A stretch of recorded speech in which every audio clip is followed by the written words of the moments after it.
மீனராசி நேயர்கள், மீனராசி நேயர்களுக்கு இந்த தமிழ் புத்தாண்டு, அதாவது 14/4/2026 அன்றைய தினம் பராபவ வருஷம் அப்படிங்கிற தமிழ் புத்தாண்டு பிறக்குது. இப்போ இந்த தமிழ் புத்தாண்டில் மீனராசியான உங்களுக்கு என்ன நன்மை தீமைகள் நடைபெறப் போகுது அப்படிங்கிறது தான் பார்க்குறோம். பொதுவாக மீனராசின்னு எடுத்துட்டால் தற்சமயம் இருக்கிற ராசியிலே ரொம்ப கஷ்டங்கள் படக்கூடிய ராசி மீனராசி. சொல்ல முடியாத துன்பங்களில் தான் இருக்கீங்க. இப்போது நான் என்ன சொல்கிறேன்னா, இந்த தமிழ் புத்தாண்டுக்குன்னு தனி பலன்கள் எதுவும் கிடையாது. இப்போது கிரகங்கள் எங்கெங்கே இருக்கோ, இந்த பராபவ வருஷம் சித்திரை 1லிருந்து பங்குனி 30 வருஷம் வரைக்கும், 30 நாள் வரைக்கும், அடுத்த வருஷம் பிறக்கிற வரைக்கும் இந்த கிரகங்கள் எங்கே இருக்கோ அதை வச்சு தான் நான் தமிழ் புத்தாண்டு பலனே சொல்கிறேன். அப்படி பார்க்கும் பொழுது அதில் அதிகப்படியாக 9 கிரகங்களில் அதிகப்படியாக ஒரு ராசியில் தங்கி நன்மை தீமைகளை செய்யக்கூடிய கிரகம் அப்படின்னு பார்த்தால் 4 கிரகங்கள். அதில் யாருன்னு பார்த்தால் முதல்ல சனி பகவான் 2.5 வருஷம் ஒரு ராசியில் தங்குறார். அதுக்கப்புறம் ராகு கேது 1.5 வருஷம் ராசியில் தங்குறார். அதுக்கப்புறம் குரு பகவான் 1 வருஷம் ராசியில் தங்குறார். இப்போ சனி, குரு, ராகு, கேது இவங்க அதிகமாக வருஷக்கணக்கில் தங்குறதுனால தான் இந்த 4 பயிற்சியையும் வைத்து எல்லா சேனல்களும் சரி, கோவில்களும் சரி அதை முக்கியமாக கொண்டாடும். இந்த நாளையும் வச்சு தான் இந்த புத்தாண்டு பலன்களையும் நம்ம பார்க்க போகிறோம். பொதுவாக மீனராசின்னா குருவுடைய ஆதிக்கத்தில் வரீங்க. ஆன்மீகம், தியானம், இறை வழிபாடு, பெரியோர்களை மதித்தல், தவம், கல்வி, கேள்வி, ஞானம், அறிவாளிகள், புத்திசாலிகள், தான தர்மங்களில் வல்லவர்கள், சில பேருக்கு 2 திருமணங்கள் நடக்கக்கூடிய வாய்ப்புகள், இப்படியெல்லாம் உண்டு. அது தனி கதை. மீனராசியை பற்றி தனியாக சொன்னால் ஒவ்வொரு ராசிக்கும் ஒவ்வொரு சுபாவம், குணங்கள் இருக்கும். இப்படி தான் இருப்பாங்கிறத நம்ம தெளிவாக சொல்லலாம். அது தனி வீடியோவில் பார்ப்போம். இதில் இந்த பராபவ வருஷத்தில் பார்த்தீங்கன்னா மீனராசிக்கு சனி பகவான் இருக்கக்கூடியதே மீனராசியில் தான். ஜென்மச்சனின்னு சொல்கிறான். இப்போ ஜென்மச்சனி அப்படிங்கும் பொழுது சனி பகவான் தலைமையிலேயே உட்காந்து ஆட்டி படைக்கிறார். சனி பகவான் ஆயுள் காரகன்.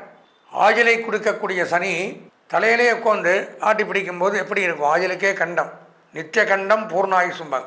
அலைச்சல், துன்பம், துயரம், வேதனை, சங்கடங்கள், மன உளைச்சல், பொருளாதார விரயங்கள், கஷ்ட நஷ்டங்கள், கடன் தொல்லைகள், மருத்துவ செலவுகள், விபத்துக்கள், வாகனப்பழுதுகள், குடும்பத்தில் சண்டைகள், நிம்மதியின்மை, தூக்கமின்மை, பசியின்மை, எல்லார்கிட்டையும் கெட்ட பேர், தொழில் சரியாக செய்ய முடியாது, சாப்பிட முடியாது, தூங்க முடியாது, பலவிதமான சங்கடங்களை கொடுக்குறார். இடமாற்றங்கள் ஏற்படும். ரொம்ப பிரியமானவர்கள் பிரிந்து செல்வார்கள். குடும்பத்தில் சண்டை, சச்சரவுகள், சந்தேகங்கள், சொந்த பந்தத்துக்குள்ள பிரிவுகள், எல்லாம் பணம் தான் காரணம். மன ஊண்டிங் ஆகும். இதெல்லாம் பண்ணுவார். 10ஆவதுக்கு 12ல் ராகு வேற, அவர் வச்சு செய்வார். நரம்பு கோளாறுகள், உடல்நலக் கோளாறுகள், கண், பல்வலி, வயிறு வலி, திடீர்னு காய்ச்சல், இதெல்லாம் கொடுப்பார். வெளிநாட்டு பிரயாணங்கள் மேற்கொள்ளலாம்.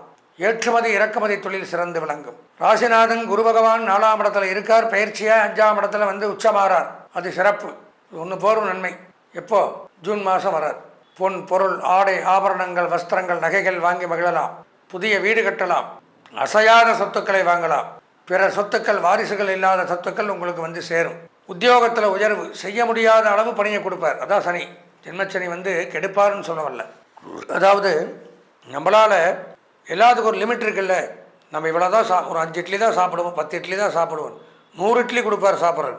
ஆனால் சாப்பிட்டு தான் ஆகணும். எப்படி சாப்பிடுவீங்க? இதெல்லாம் தான் துன்பம். நம்மளால் ஒரு நாளைக்கு 8 மணி நேரம் தான் வேலை செய்ய முடியும், 10 மணி நேரம் தான் செய்ய முடியும். இப்போ நானே ஜாதகம் பார்க்குறேன். ஒரு நாளைக்கு 4 ஜாதகம் தான் பார்க்க முடியும். 40 பேர் இந்த ஜாதகத்தை அமைச்சிட்டு ஃபோன் பண்ணிட்டு ஐயா பார்க்கலையான்னு என்ன பண்ண முடியும்? அந்த மாதிரி ரொம்ப ப்ரெஷர், வேலை டென்ஷன். இந்த வேலையே வேண்டாம், விட்டுறலாம். இந்த வருமானமே வேண்டாம். வருமானம் என்ன பண்ணுவீங்க? கொடுப்பார், அபரிமிதமாக கொடுப்பார், செய்ய முடியாது. அதில் மன உளைச்சல் ஏற்படும். குடும்பத்துக்குள்ளேயே அப்படித்தான். கணவன் மனைவிக்குள்ளே ஏதாவது ஒரு சண்டை. இதெல்லாம் நிவர்த்தியாகும். 5ஆம் இடத்துல குரு வரார் ஜூன் மாதம். அது வந்தால் மிகச்சிறப்பு. வீடு, மனை, வாகனம், வசதி, பொன், பொருள், ஆடை, ஆபரணம், நகை நட்டுக்கள், அசையாத சொத்துக்கள், பூமி, மனை வாங்கிறது, வீடு வாங்கிறது, திருமண பேச்சு கைகூடும், திருமண ஒப்பந்தங்கள் கையெழுத்தாகும், நிச்சயிக்கப்படும். வீட்டில் சுப நிகழ்ச்சிகள் நடத்தலாம். வாரிசுகளால் பெருமை சேரும். தொலைந்த ஆபரணங்கள் கிடைக்கும். வெளியூர் பிரயாணங்கள் நன்மை தரும். தாயார் தகப்பனார் உடல் நலம் சீராகும். எதிர்பார்த்த காரியம் வெற்றியை தரும். இப்போ நாங்கள்லாம் சொல்கிறது அப்படிங்கிறது, இந்த பொதுப்படையாக கிரகங்கள் எங்கெங்கே இருக்கோ அதை வச்சு இது இப்படி நடக்கலாம், இப்படி நடக்கும் அப்படிங்கிறத ஒரு காம்பவுண்டாக ஜென்ரலாக பொதுவாக தான் நாங்கள் சொல்லிட்டு வரோம். இது வந்து ஒரு 10% சில பேருக்கு சூட் ஆகும். 10% தான் இதனுடைய பலன்களை நம்ம எடுத்துக்கணும். மீதி 90% பலாபலன்கள் அவரவர்களுடைய சொந்த ஜாதகத்தை மட்டுமே பொறுத்தது.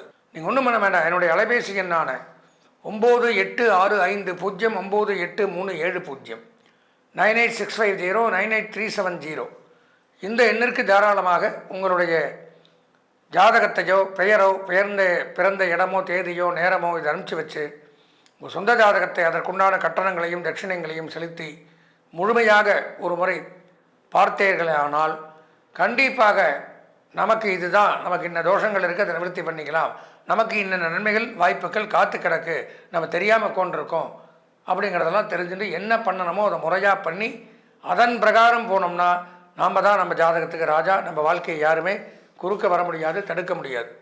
எனவே இந்த புத்தாண்டு உங்களுக்கெல்லாம் ஒரு இனிமையான புத்தாண்டாக அமைய வேண்டும் என்று கூறி தமிழ் புத்தாண்டு வாழ்த்துக்களை கூறி நிறைவு செய்கிறேன்.